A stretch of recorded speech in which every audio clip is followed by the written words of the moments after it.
Harekete geçtim şimdi, tam zamanı çektim filmi. Keyifliyim, koptu filmim, ayaktayım bak ben dimdik. Harekete geçtim şimdi, tam zamanı çektim filmi. Keyifliyim, koptu filmim, ayaktayım bak ben dimdik. Benimle uğraşmam bir şey kazandırmaz sana bil arkadaş.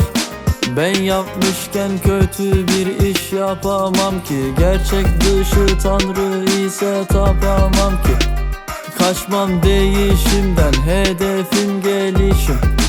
Benim de meselem gelecek nesile kayda değer fayda.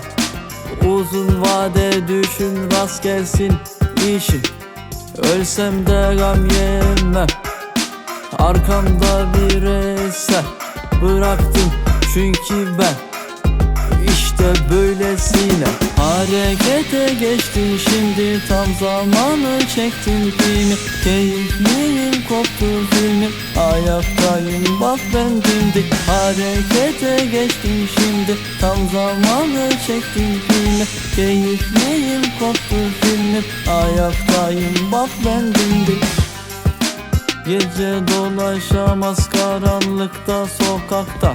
Gangstadır o sorsan, biraz popülerim, düştüm kötülerin diline. İşte ben ürettim, istemem kimseden besteler.